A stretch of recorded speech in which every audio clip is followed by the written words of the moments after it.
just doesn't seem to me to sort of strike me as reasonable. I agree. I don't know how you fix it. I think there's also a timing issue because in years past, depending on the situation, the budget may come out prior to I believe it says prior to November 7th, the legislature adopts a resolution.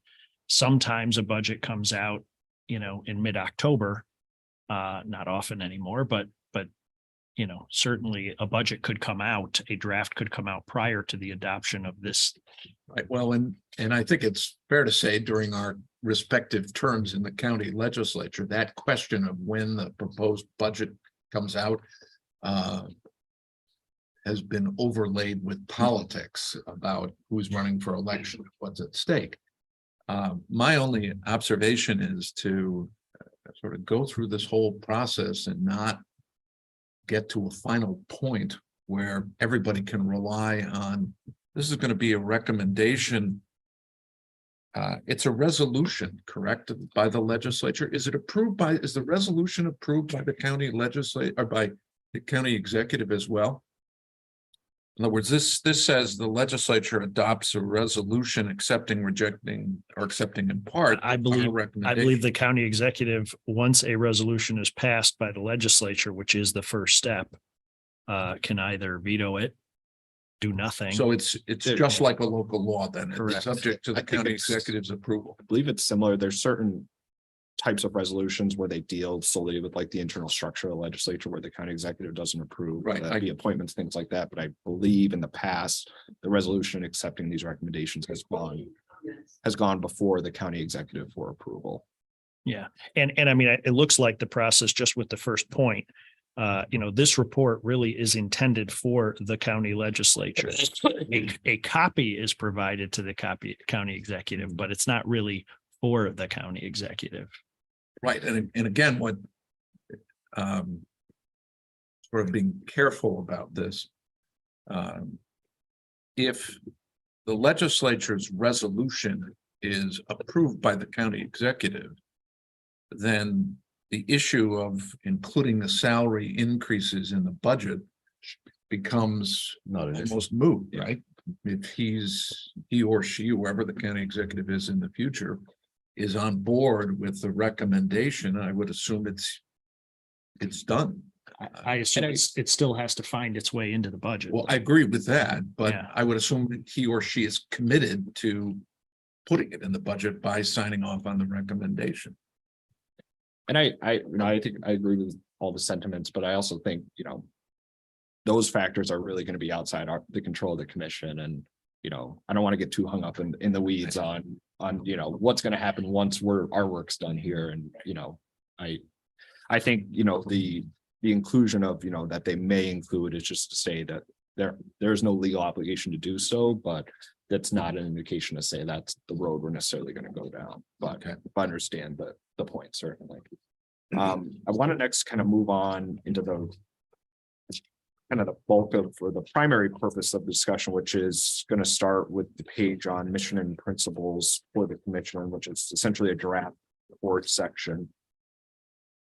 In this kind of draft, I looked at kind of all the different analysis we did, and I added a third one that we hadn't really discussed, but as we've kind of tangentially spoken about. First was looking at, if you look at analysis 1 on the second page, looking at pure inflationary impact on salaries on a compounded basis. So if you took, the CPI, sent each elected official received their last salary adjustment and modeled that out, you would end up with a county executive salary just short of 190,000, county clerk salary short of 130,000, a sheriff's salary at a little over 175, and a legislator salary at just around 43.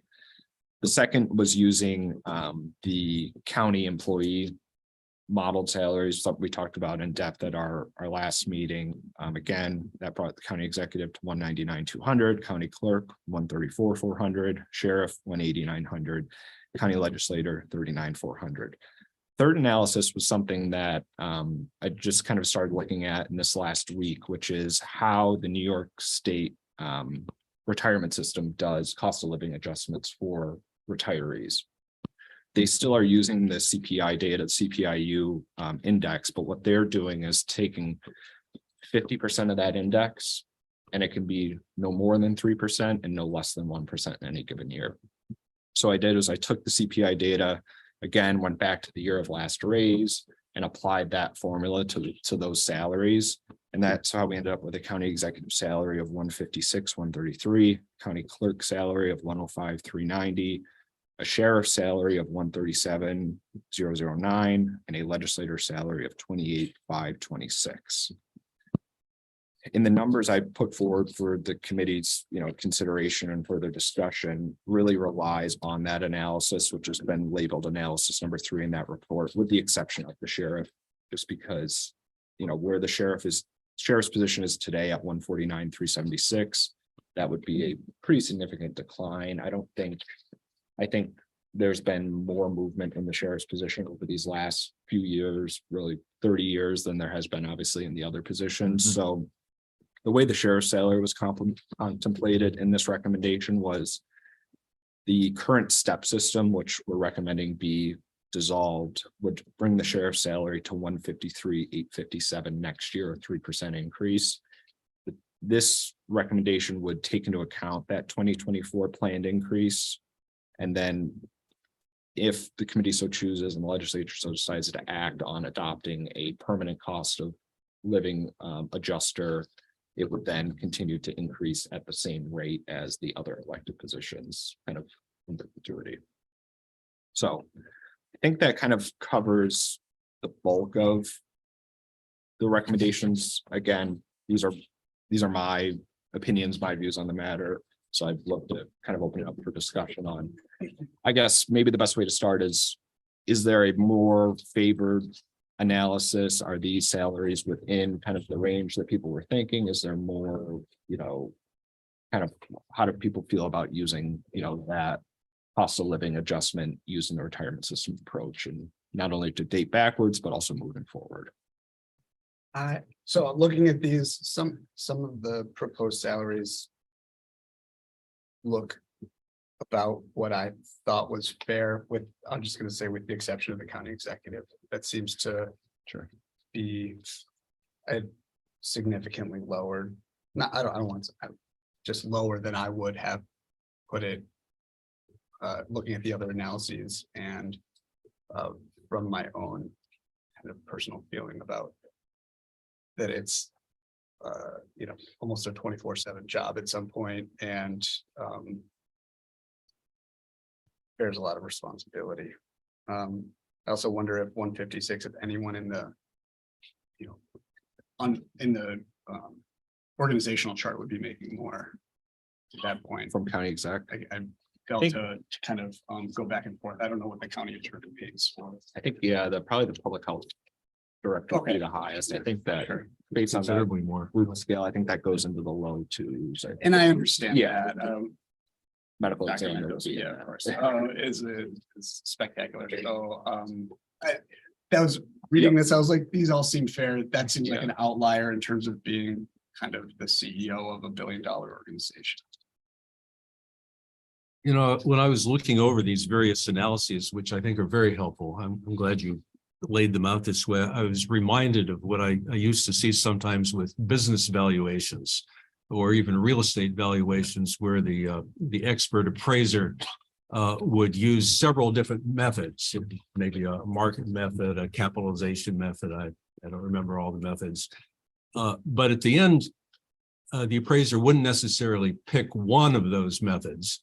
The appraiser would give weight to one method more than the other and explain why, and then would very likely end up with a figure that was between the different analysis, depending on the method used. And so, I'm looking at this and thinking also, I would probably give more weight to the fact of nonprofit compensation being higher than we're seeing in public compensation. And I think I would give weight to analysis 1 or 2 more than to 3.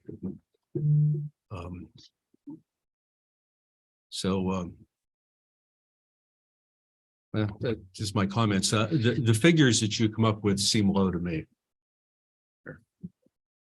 I get my sense is this, I actually agree with Paul's analysis for the most part.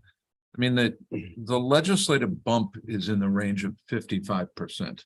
So we're basically bumping it by more than half, which for me is on the high side of what I thought would go, but I'm not gonna complain. I get that. And I don't think that's outside the range of reasonable and fair.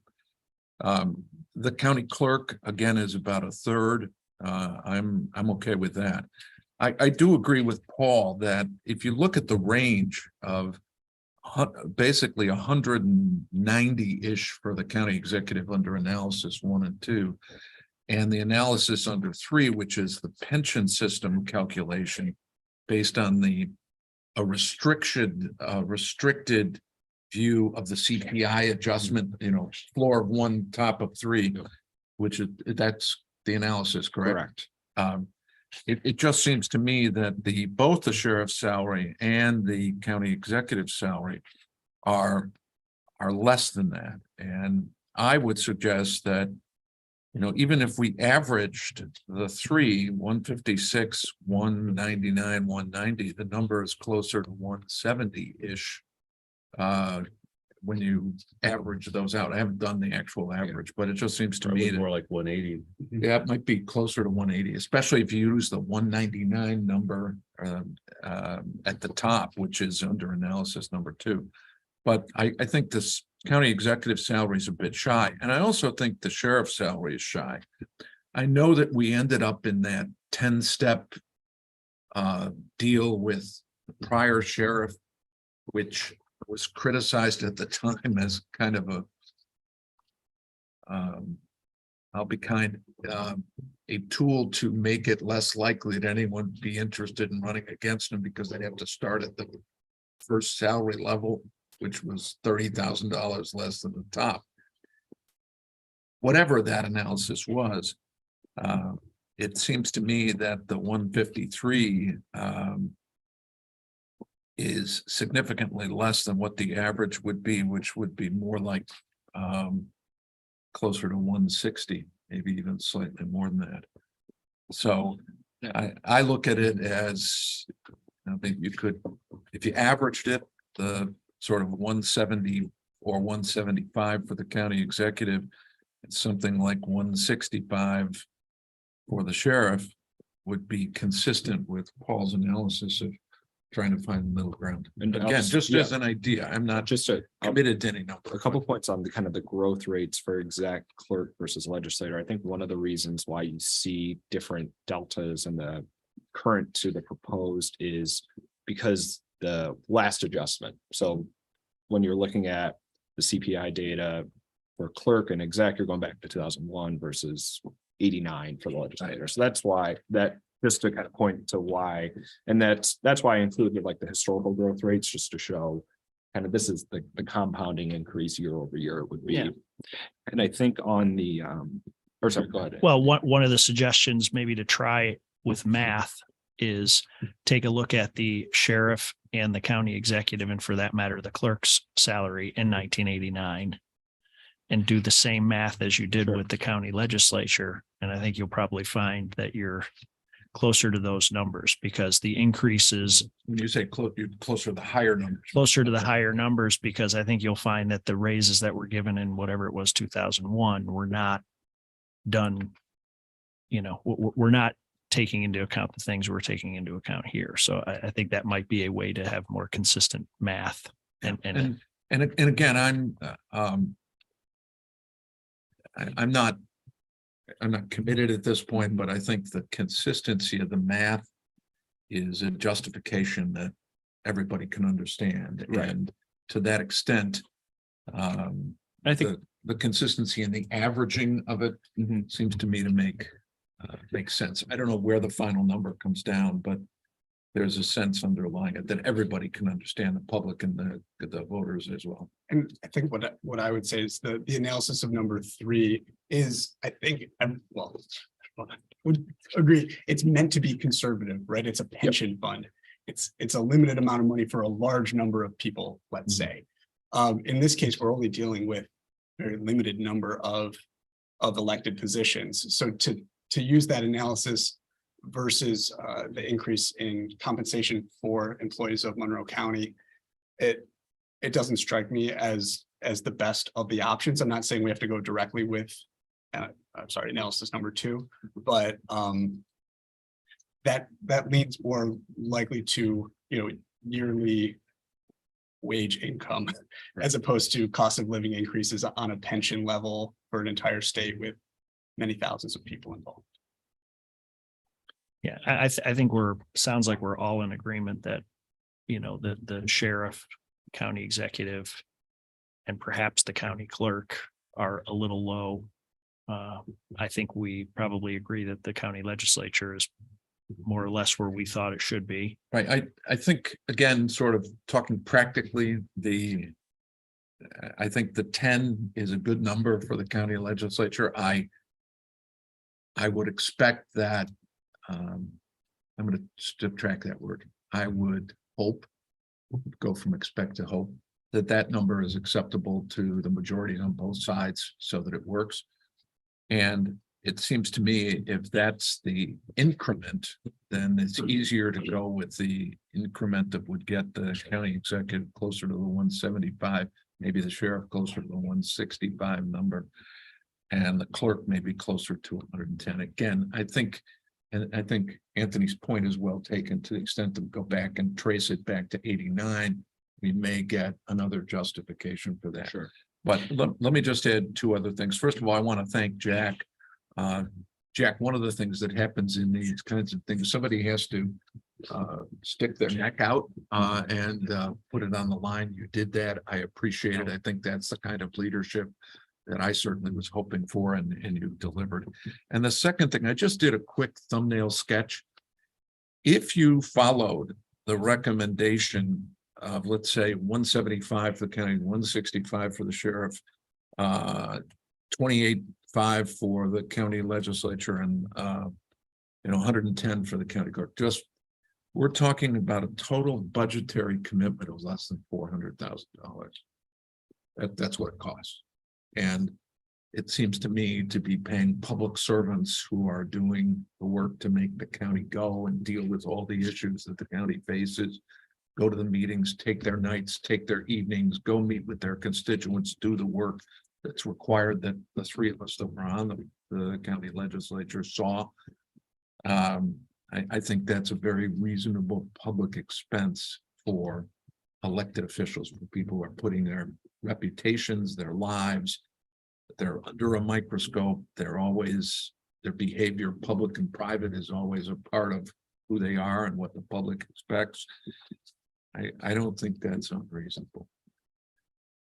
So maybe and I want to be mindful of Ms. Whitfield, who's on Zoom. Any comments or feedback you want to provide kind of on discussions thus far?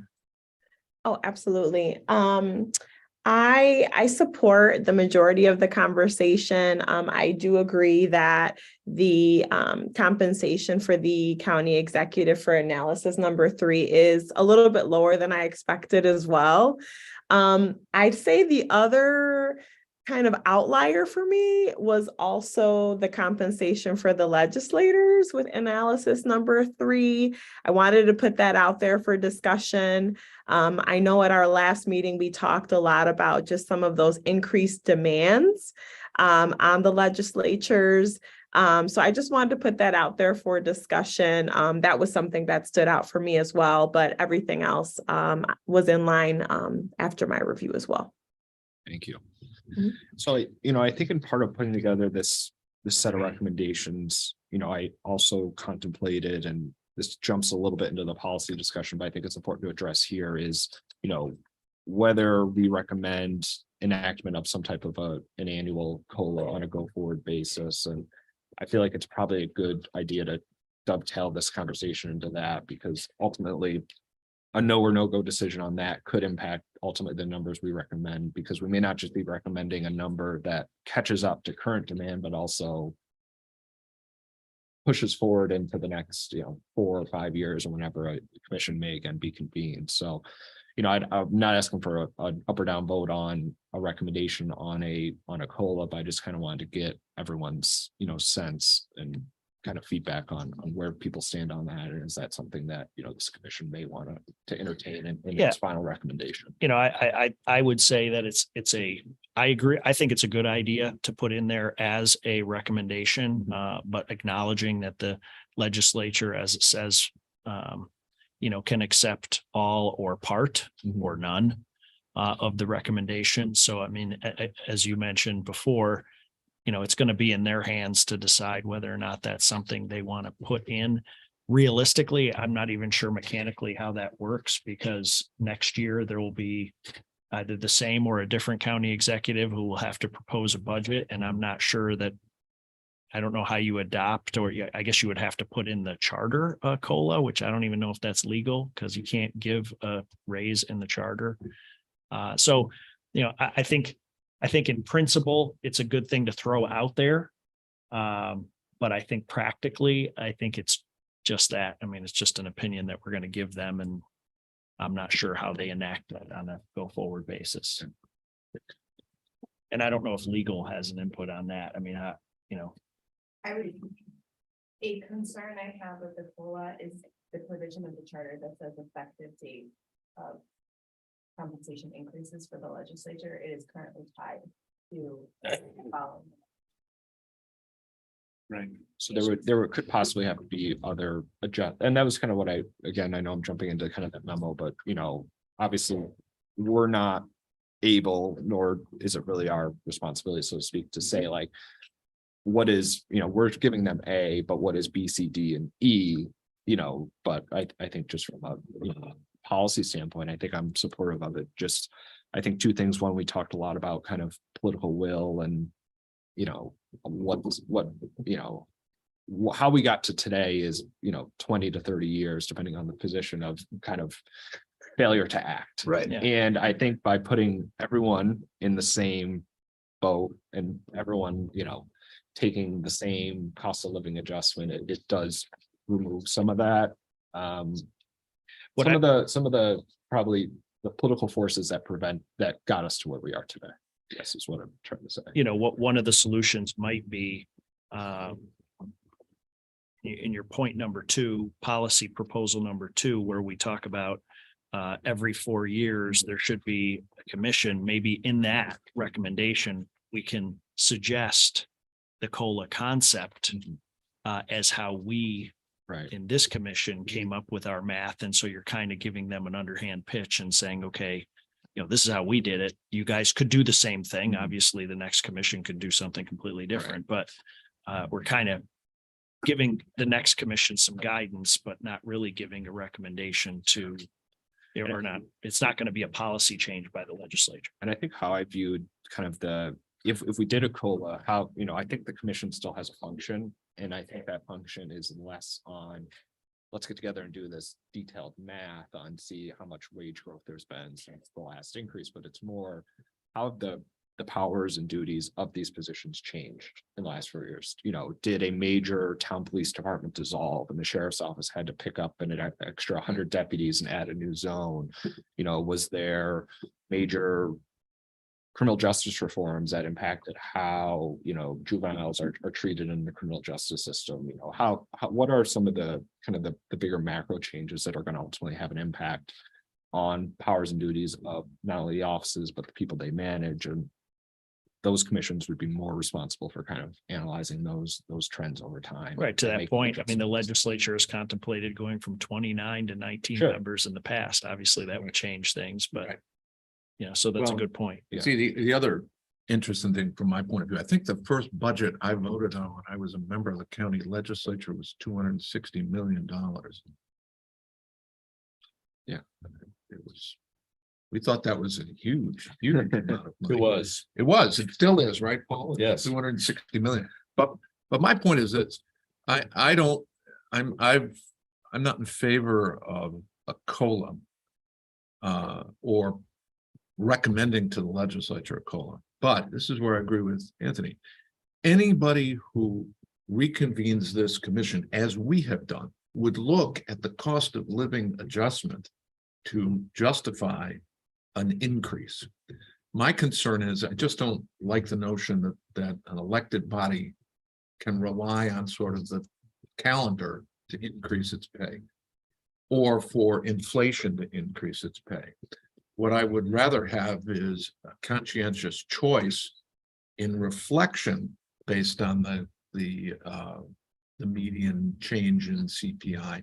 And the other factor, which of course is the general economic conditions of our community, so that there's a coalition there or a coordination between those ideas that would be a part of a choice to be made by members of the legislature and the county executive. So I remain opposed to the notion of recommending a COLA, but at the same time, as we have done here, it would be foolish for anybody to sit down in any future commission and not immediately ask the question of what's the cost of living adjustment been, which is what we're really doing in coming up with these numbers. And I guess I would say it this way: it backfills a final choice, but I don't think it should dictate the choice.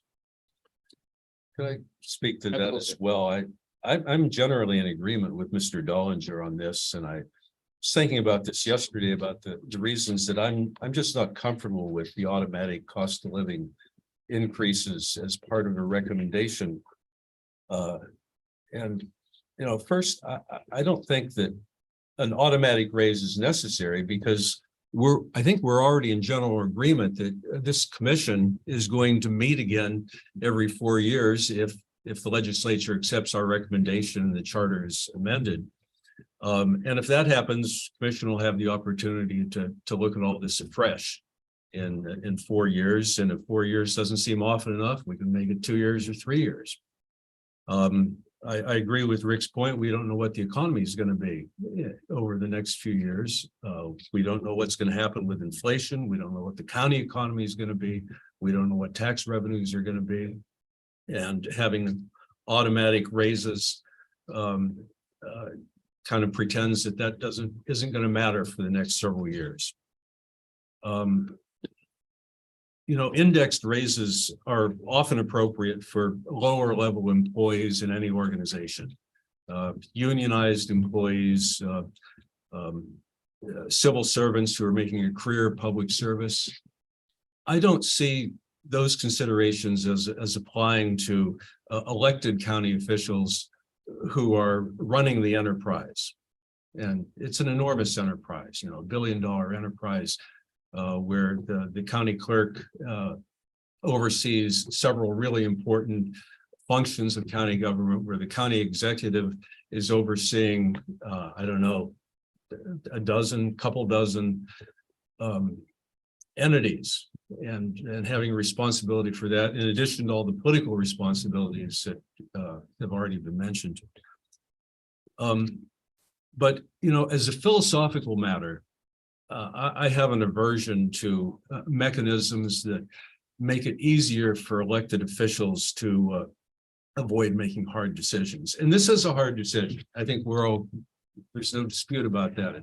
It's difficult for public officials to vote to raise their own pay, or perhaps raise the pay for whoever succeeds them.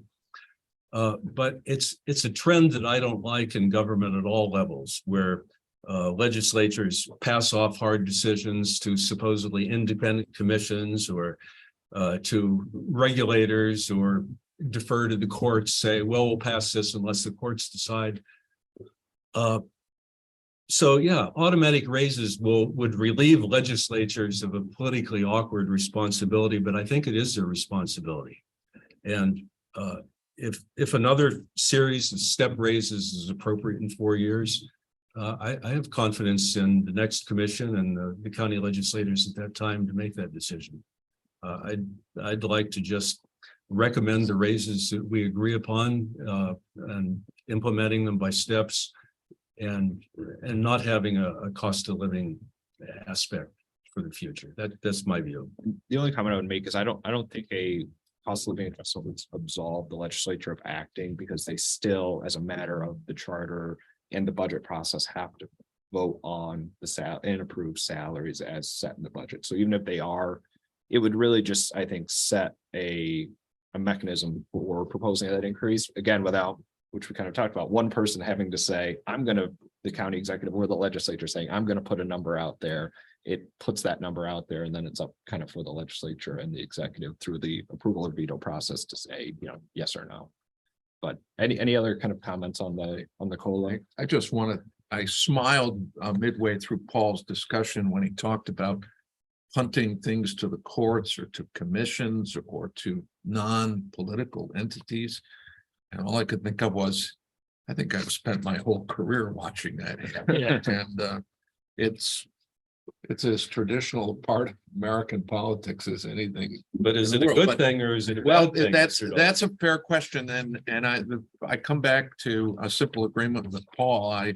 And I also agree with Jack. I understand that even if there were a COLA recommendation, even if the legislature bought the COLA and included it in the charter or in the resolution, it's still an annual approval.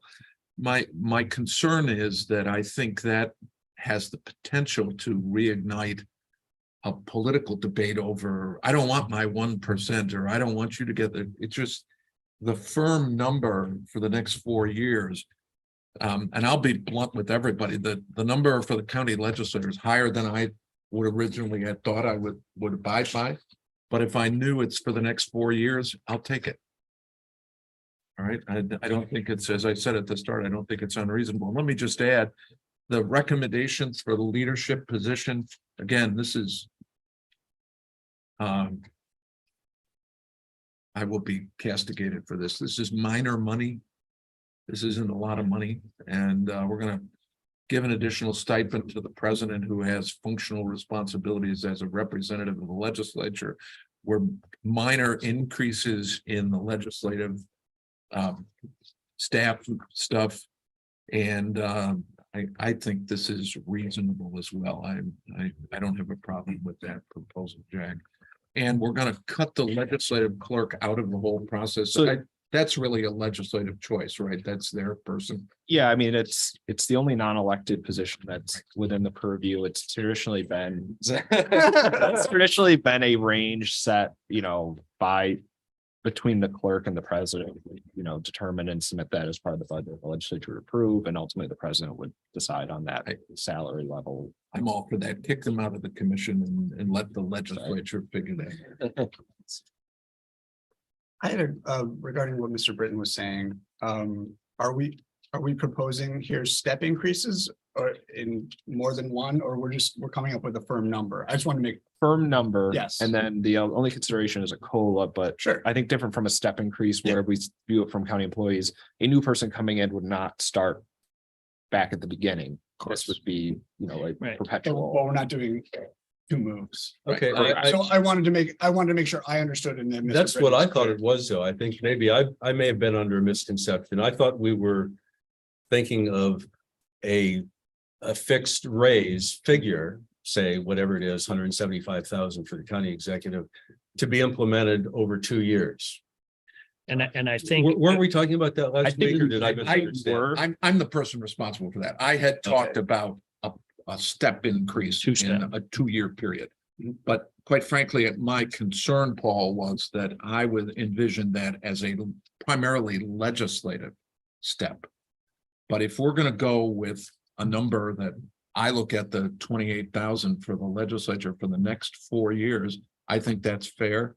And if we're going to do that, Then do then it now. I would say do it now for everybody and leave the salaries where they are until the next commission's appointed. And there's certainly nothing that I've seen that suggests 2 years from now they couldn't ask for another commission.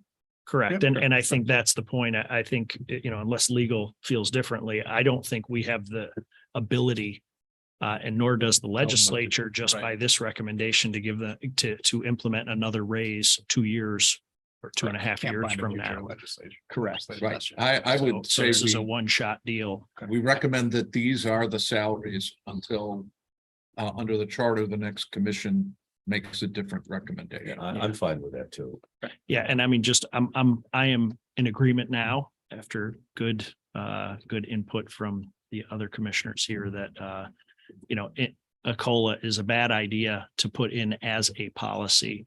I do think it's a good idea to make sure to detail how we got to where we ended up so that a future commission could perhaps use that as guidance. And that's the extent of the COLA conversation for me.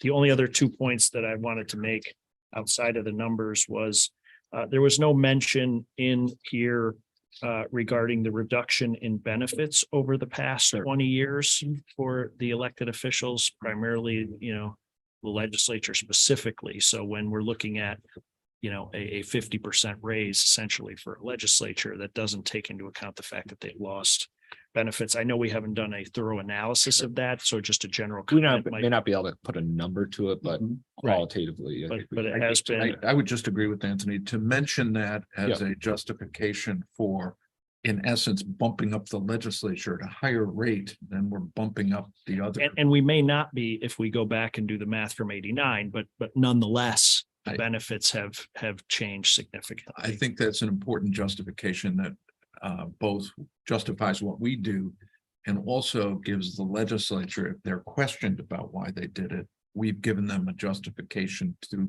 support that number. So I think it's a good idea. Yeah. I should know this, but I don't. What benefits do the legislators get besides their salaries? Full medical, but there is an employee, share that you pay. Access to the New York State retirement system. They can participate in the county's deferred compensation program. There's no employer contribution there. It's all employee driven. President of the legislature used to have a county car. I think that went away in the late, 2009, 2008, 2009. And then the biggest change has been retiree healthcare. County legislators get the same benefits as CSEA employees, which is the county's largest bargaining unit. Former CSEA contracts dictated that if you spent 10 consecutive years of county employment, you left at the age of 55, you received health care until you became Medicare eligible. And then you got, whatever other benefit from company that once you're Medicare eligible. That's now a 20-year delta to achieve that with 10-year term limits. Essentially, no legislator could achieve that. And also to add to that, legislators used to get credit for a full year into the system if they were a full year in the legislature. And now it's part-time. So legislators, a full year in the legislature equals roughly a half a year, if not a little less, in the system. So you'd have to be a legislator for 40 years. To get to Yeah. Is it possible to put a dollar figure on the value of the benefits that legislators get? I think that's an excellent point. Let's put it this way. I think it would be, and again, I'm not going to speak for anybody in administration. I think it'd be enormously difficult to do that because of the variation. We have some people who are, I know on the Democratic side, we have people who are retired state employees, retired teachers. They are getting their health care and their other assets, their other benefits through other sources. And I think it would be difficult to come up with a uniform view of how much of those additional benefits the quote average legislator is taking, unless you did a scattergram of all 29 of them and what they were doing. I don't think you can do that. And I think the pension calculation is incredibly difficult to do because you're only getting a partial. You serve 10 years, you get 5 years of pension credit. It's virtually puny. At 1.5%, that's 7.5%. It's tiny. The healthcare cost, because the contribution to deferred compensation is all coming from the member, even though it's tax deferred and all those other benefits. I think it's important to mention that there are collateral benefits available to members of the legislature, but I'm not sure that trying to come up with a dollar number would be practical. You guys who have been in the legislature more recently than I think. For some portion of my time there, my wife is a teacher. We were under her health insurance. She had a baby. She was out of work. So then I took the legislature, which was essentially the same contribution. So yes, there was a benefit there, but I wasn't taking it for 3 years. Right. So. And it's not as if there's a benefit to not taking it either. It's Exactly. not, the county doesn't pay like a stipend to Correct. people that don't take the health Correct. care or don't participate in the retirement system or anything like that. And I think, I think largely to do that, to put a dollar figure to it today would be kind of an injustice to the future, just because we don't know in 4 years or 10 years or 20 or 30 years, A lot of variables. what the. There's the different makeup will plans be. that you can choose from, so We the benefits. Kick are that all- one to the next commission if they Yeah. want to do it. So I think we've talked through policy for the most part, and like. And Mr. Dollinger spoke briefly on his thoughts on kind of the stipends, and the president and majority leader and assistant leaders, their salaries have always been presented as a whole number. I just broke them out. Yeah. Just for the purpose of this discussion, I thought it made it a little It easier does make it easier, to actually. discuss it, kind of set aside the base, which is the 18, and then just kind of talk about the difference here. And I think the only two that kind of had less of an increase than the others were the president and the committee chairs. One was because we talked about kind of realigning the assistant leadership positions with committee chairs, where the current pay didn't really model the organizational leadership structure within the legislature, where typically people move from a committee chair into a, assistant majority minority leader position. Then we just kind of talked a little bit about how, the president of the legislature, those duties have kind of evolved in the last, 20, 30 years. And kind of how technology and different things like that have changed some of the demands of the job. My only observation, I mean, you listened to me talk about the role of the president of the legislature and how that's changed over the course of time. But if you include the base salary and the salary bump, the president of the legislature goes to 73,000. The reason why I mention that is I'm not opposed to paying that for the job, because I understand all the ceremonial obligations and the organization that goes with it. But if that's the number, it seems to me that's a further justification for having the county executive who's actually running the executive department to be paid that 175 number, or whatever that final number we agree with. It's just a reflection of, in essence, if we were to bump that salary but not bump the county executive, the county, the president of the legislature makes 73, the county executive makes 120. He or she is responsible for the whole billion and $1.1 billion, and the president of the legislature makes 65% of what the county executive makes. I'm comfortable with this analysis, Jack, Mhm. and I'll vote for that if we get there. But I think it does drive the notion that the bump of the sheriff and the county executive needs to be more in line with the average that we talked about. I wonder, before we adjourn for our next meeting, do we need to discuss numbers so that we can approve them, or is? No, we don't have to approve anything No, today, I know, but so- more, I just want a sense of direction and, some generalized consensus on what numbers will be put in front of commission members for actual approval next week, and try to make it, And we can also amend next Absolutely. week if Sure. we want to Yeah. tweak it. Okay. Yep. But Yeah, I think how this will work next week is there'll be a final report. We'll, treat it kind of how we would in the legislature. Someone will move it, second it. Sure. Discuss it. We can Treat it like we're the legislature. amend certain. That's what I was looking for. sections. That's what I wanted to know. Yeah, we Okay. can offer amendments. Got it. I would just say if there's any narrative inclusions we want to add, let's Mm-hmm. try to get that done beforehand, just because I can get, if we're gonna make amendments and things, let's try to Wordsmithing things leave in it to person. the numbers themselves and, things like that, rather than, let's move this comma and, Mhm. that type of. I just want to add something, Jack. I'm none of the discussion that I've heard here today, apart from the COLA issue, which I've made my view known of, but nothing that I've heard about the potential numbers suggests that I would not be in accord with them. I'm not. I would. I'll say this. I would love to see this approved in a single majority report, where we all can agree on the numbers, where we compromise as necessary to get within the range that we're all comfortable with. And that we put this before the legislature with an understanding that it's a reasonable number that should be capable of their being embraced across the board, all sides. And that includes to the extent the county executive or the county clerk or the sheriff has any view that we would be able to get some consensus that they're all on board. And we don't want to we don't want to go through this process and have one of our elected officials say, gee, I think I was either shortchanged or I vehemently disagree with this. My instinct says, let's see if we can reach an accommodation that appeals to everybody. If it's possible, maybe it is, but I think it is. And do you feel like you have the guidance? I think you've so. gotten the Yeah. guidance on numbers. And I guess legal, is there anything that we've been talking about that, or that's in these discussions or drafts that you have concerns with that are blatantly illegal or anything of that? or even minorly. I'm good with minorly, but it's blatantly that it's tough. Not within the current draft. Thank you.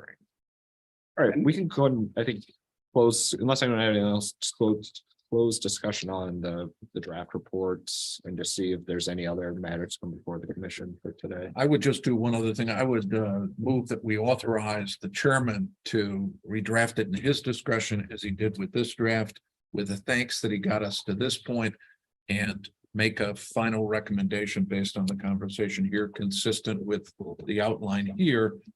And I'm all for, if we leave the policy discussions you raised, do we cut out the clerk of the legislature? Do we consider the COLA or whatever we're going to do? My views on the COLA issue, well, no, but my point is, I would authorize the chairman to bring back a revised draft report for approval by the commission in a vote next session.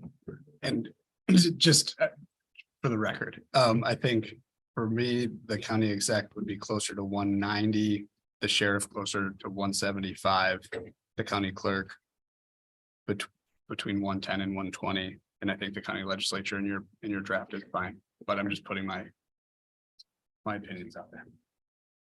I think my views are pretty close to Mark's views. My views are a little lower than that. Mine are a bit But lower not than that, much. but I would tell you if that's the number, I won't be hooting and hollering. I mean, I want to be able to come back and maybe say that for all kinds of reasons, we should drop those numbers just a little. Sure. But I do think that the importance of consensus is what I'm trying to get to, and I'm not going to quibble over 5 or 10 grand here and there. And I'm with you too. I think we're all of the same mindset. And if, we need to tweak a little bit to come to consensus, I think we'll all do that. Yeah, I'm there. So Yeah, I know you had made that motion, so I guess we could get a second and a vote. A second, and just to, I'll assume that perhaps you'll get us a draft, even if it's the night before. Just Yeah, so I we mean, I can- hopefully the same timeline where. Yeah, I don't know, give it a we quick had at read least before we get 23, here, so- 22 hours or so. Yeah. So That way we're again, more it won't, prepared. at this point, we've got. Yeah. A lot of the framework there to really just. So I'll second that. All right.